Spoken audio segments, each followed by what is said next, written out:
Vamos abordar agora a cinemática do contínuo. Nós temos esses pontos para serem abordados nessa primeira parte. A parte cinemática foi dividida nas partes 1, 2 e 3. Nós vamos começar com a descrição do movimento. Então, vamos abordar as equações cinemáticas do movimento.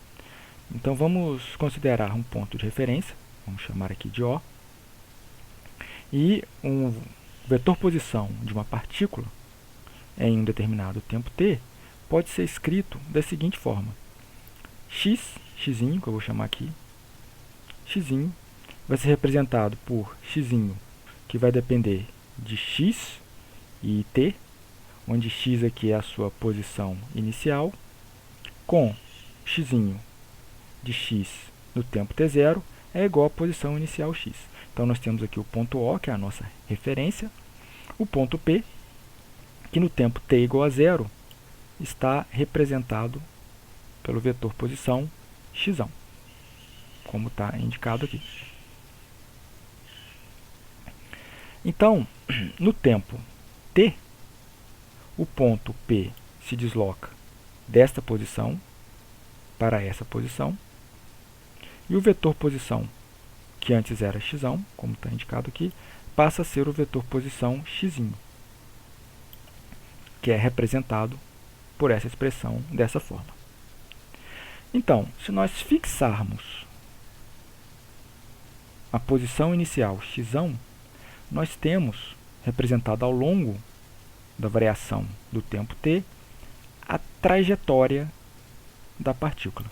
Então, observem, aqui nós temos t0. À medida que o tempo vai variando, o ponto vai mudando de posição até que, no tempo t, ele assume a posição x, como está representado aqui, x de x e t.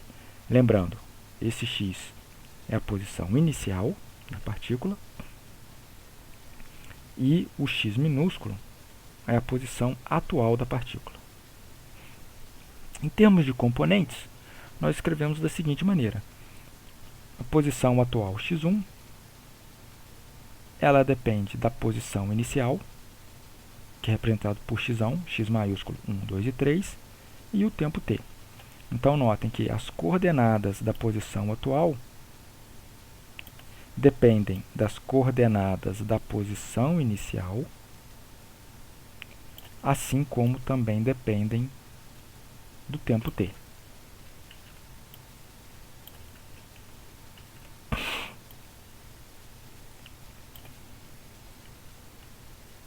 Vamos considerar, então, um exemplo. Vamos considerar o movimento, representado por essa forma. Notem que a posição atual é a posição inicial, mais uma parcela que varia com o tempo. Então, observem que essa parcela depende do vetor E1, é o vetor E1, modificado pela posição x2, multiplicado pelo tempo e por uma constante k. Aqui, o vetor posição x, como está indicado dessa forma, é x1 é 1, mais x2 é 2, mais x3 é 3, onde x minúsculo 1, 2 e 3 são as coordenadas da posição atual. Então, esse x é a posição, é o vetor posição no tempo t de uma partícula P que estava inicialmente na posição x, aqui, como está indicado, que x é 1, x é 2, mais x é 3, no tempo t igual a 0. Por isso, nós vamos esboçar agora a configuração no tempo t para um corpo que, no tempo inicial, t igual a 0, tem o formato de um cubo de arestas unitárias, que é o que está representado aqui. Bem, aqui, esse cubo está representado com uma vista superior. Então, nós temos aqui o eixo x1, o eixo x2 e o eixo x3, nós podemos imaginar saindo do plano da tela, de maneira perpendicular. Então, o que nós vemos aqui é a face superior desse cubo. Aqui eu vou representar o cubo na sua configuração inicial, como está indicado aqui. E observem que o cubo, na sua configuração inicial, é representado pelo polígono OABC.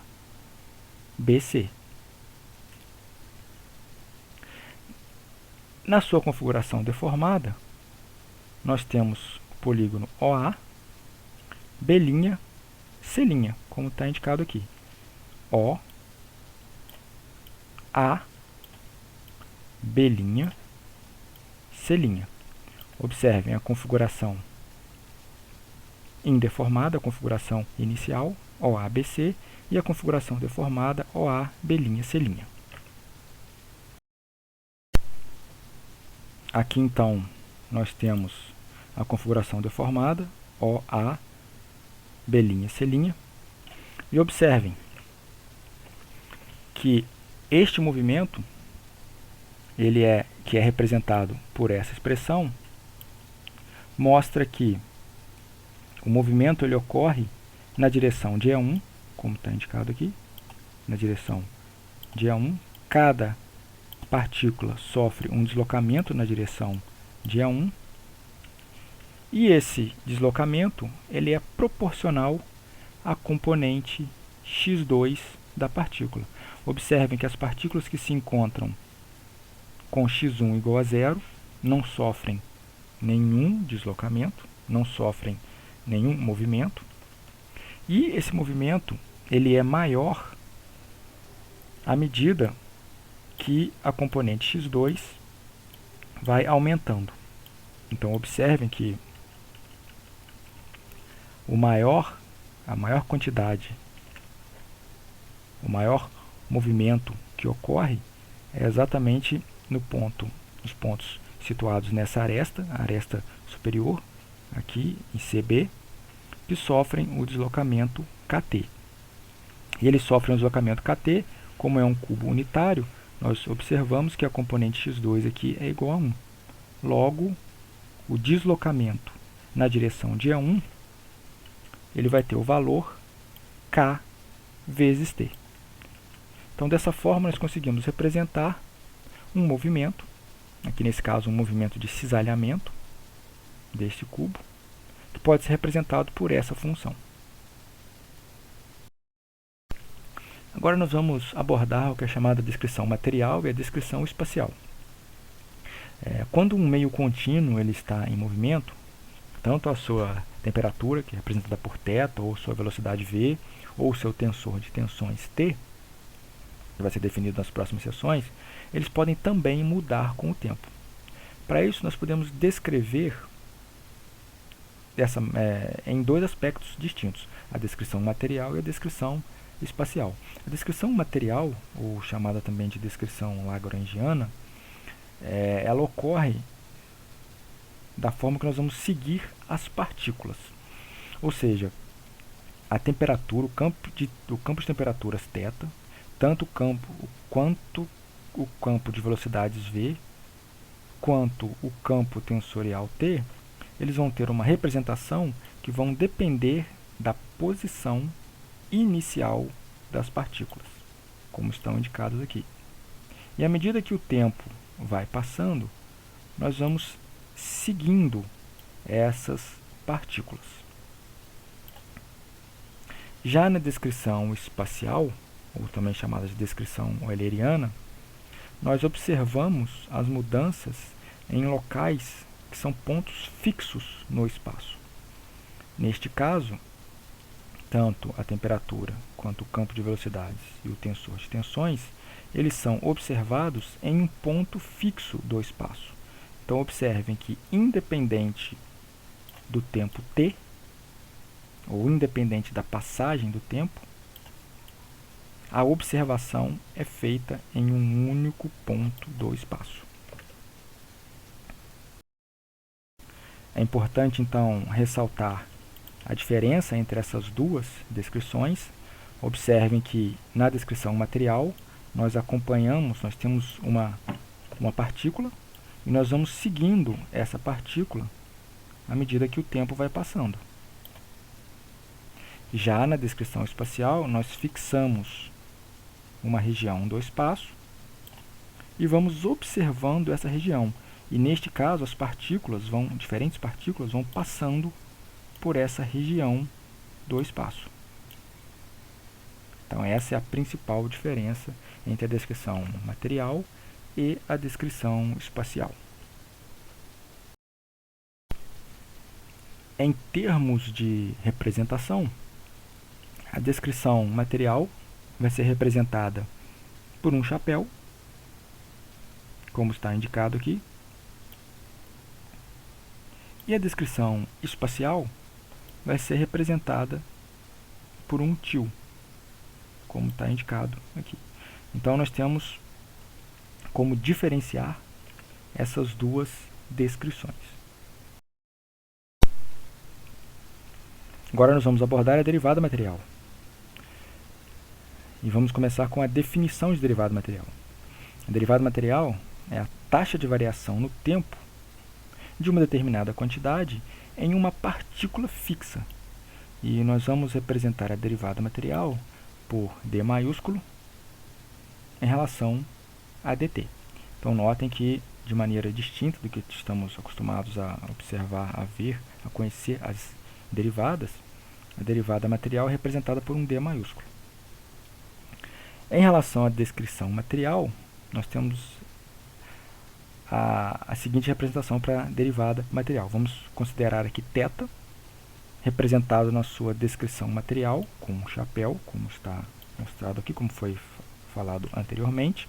A descrição material, o θ ele é representado em relação à sua posição inicial, x1, x2, x3. Logo, dessa forma aqui, a derivada material de θ em relação ao tempo é a derivada de θ chapéu em relação ao tempo, mantendo fixos x1 maiúsculo, x2 maiúsculo e x3 maiúsculo. Já na descrição espacial, nós temos aqui a representação de θ, usando um chapéu, como está indicado aqui, observando que na descrição espacial ela depende da posição atual da partícula x1, x2, x3. E neste caso, nós temos que a derivada material de θ com relação a t, nós vamos derivar essa expressão. Porém, o que acontece aqui? Nós observamos que tanto x1, x2 quanto x3 também dependem de t. Logo, aqui nós usamos a regra da cadeia. Então, a derivada de θ com relação a t, na descrição espacial, é representada da seguinte forma. Derivada de θ chapéu, de θ tio em relação a x1, observando aqui, né? θ tio, como está indicado. Derivada de θ tio com relação a x1. Porém, x1 também depende de t. Então, nós temos a derivada de x1 com relação ao tempo. Prosseguindo, derivada θ tio com relação a x2, derivada de x2 com relação ao tempo, derivada parcial nesse caso, derivada de θ com relação a x3, derivada de x3 com relação ao tempo, mais a própria derivada de θ tio com relação ao tempo. Então, observem que o que foi usado aqui foi a regra da cadeia. Observando aqui, nós temos x1, x2 e x3, derivada de x1 com relação a x1, x2 e x3. Lembrando que x1, x2 e x3 também dependem de t, os vetores de posição, e a derivada de θ tio com relação ao tempo. Nós podemos, então, reescrever essa expressão. Nós temos aqui que a derivada do vetor posição com relação ao tempo nada mais é do que a velocidade, como está indicado aqui. Então, nós podemos reescrever essa expressão como substituindo derivada de x1 com relação ao tempo por v1, derivada parcial de x2 com relação ao tempo por v2 e derivada parcial de x3 com relação ao tempo por v3. Essa expressão pode ser ainda simplificada usando a notação direta. Então, a derivada material de θ com relação ao tempo pode ser escrito como a derivada de θ com relação a t, essa indicada aqui, mais v, o vetor velocidade, que aparece aqui.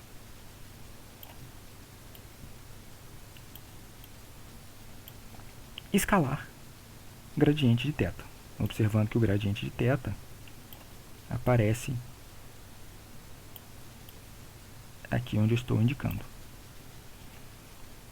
Ficando implícito aqui, claro, né, que θ é uma função de x1, x1, x2, x3, que é a posição atual da partícula, e o tempo. Então, notem que na descrição espacial, nós podemos escrever a derivada material, fazendo a derivada em relação ao tempo da própria função e a velocidade vezes o gradiente dessa função.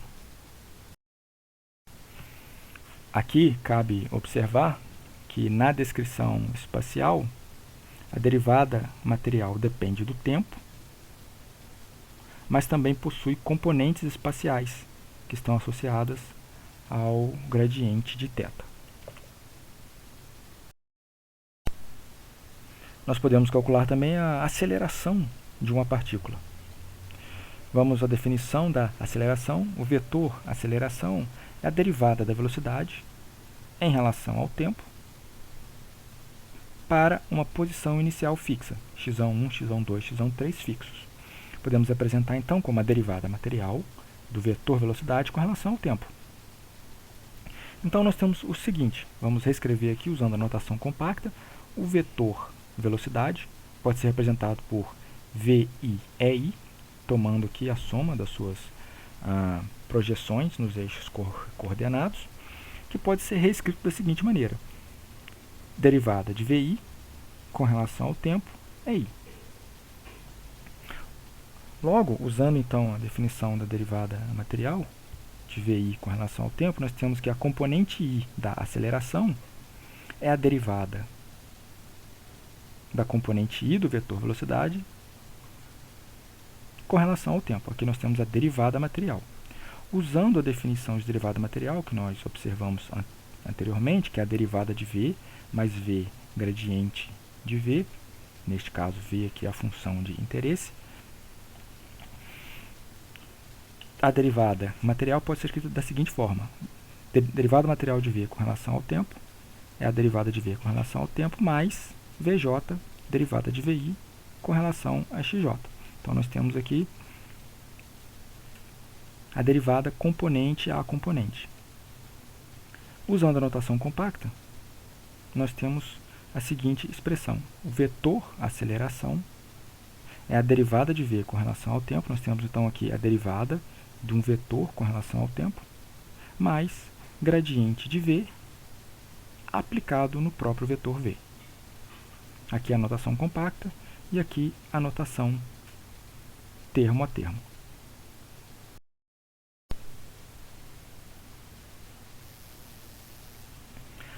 Podemos definir também o campo de deslocamentos.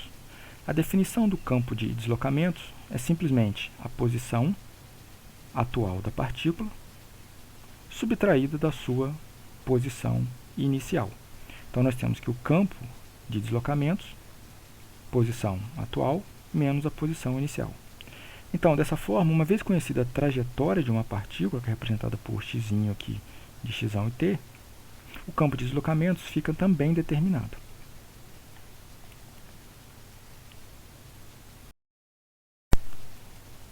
Vamos abordar agora a cinemática do corpo rígido. Vamos começar então com o movimento de translação. O movimento de translação ele é simplesmente representado onde x, a posição atual, x, é a posição inicial mais um vetor que depende do tempo, onde no tempo t igual a zero, este vetor ele é igual a zero. Então aqui nós temos representado a cinemática do corpo rígido. A posição atual, ela é a posição inicial mais um vetor que depende do tempo. Observem que aqui nós temos a posição atual, a posição inicial e a variação temporal. A partícula na sua posição inicial e a partícula na posição atual. Nessa condição, nós temos que o vetor de deslocamentos é a posição final menos a posição inicial, que é o próprio vetor c de t, que nesse caso vai ser independente de x. Notem que na translação, todos os pontos sofrem o mesmo deslocamento. Já a rotação pode ser representada da seguinte forma. Vamos considerar então uma rotação em torno de um ponto B. E nós temos o seguinte, ela pode ser escrita como x menos b é igual a um tensor de rotação x menos b. Observamos aqui que B é o ponto no qual se dará a rotação, pode ser indicado por esse ponto, e o que acontece, neste caso, x menos b é o segmento que vai sofrer a rotação, e o que nós temos é o seguinte, nós temos um segmento x menos b que sofre uma rotação dessa forma aqui. Então, x menos b é a condição inicial, como está indicado aqui, e o tensor de rotação vai provocar uma rotação em torno do ponto B, que é este ponto indicado do lado esquerdo. R de t aqui vai representar o tensor de rotação, onde o tensor de rotação no tempo t igual a zero é o próprio tensor identidade.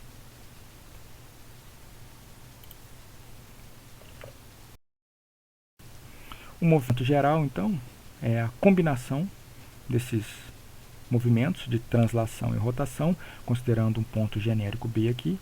Então, pode ser representado da seguinte forma. A posição atual da partícula é a rotação em torno do ponto B, então R de t, o tensor de rotação, x menos b, mais uma translação representada por c de t. Após algum algebrismo aqui, nós podemos multiplicar essa expressão, tanto o lado direito quanto o lado esquerdo, multiplicar por R transposto, observando que R é um tensor ortogonal, ou seja, ele preserva o produto interno, preserva os comprimentos, observando que quando um vetor ou um objeto sofre uma rotação, ele não muda o seu comprimento. Ao rotacionarmos um vetor, ele continua com o seu comprimento inalterado. Então, nós temos aqui, multiplicando do lado esquerdo por R transposto, nós temos aqui, aí fazendo um algebrismo, nós chegamos na seguinte expressão, x menos b é igual a R transposto x menos c, onde o tensor de rotação na posição inicial é o tensor identidade, e o vetor c no tempo t igual a zero é o próprio vetor b, que é o centro de rotação. Já a velocidade de um ponto, nós tomamos a derivada material de x, ou tomamos a derivada material do vetor posição da partícula. Então, nós temos o seguinte, a derivada material vai ser representada por R ponto, onde R aqui é onde o ponto indica a derivada do tensor em relação ao tempo, x menos b, observando que esse é um vetor constante, x menos b, mais a derivada de c com relação ao tempo. Usando aqui essa expressão que nós determinamos aqui em cima, x menos b, R transposto, x menos c, nós chegamos no seguinte, fazendo a substituição aqui em x menos b, observando, né? Fazendo essa substituição, nós temos que V pode ser representado por R ponto, R transposto, multiplica x menos c, mais a derivada de c, a derivada temporal de c.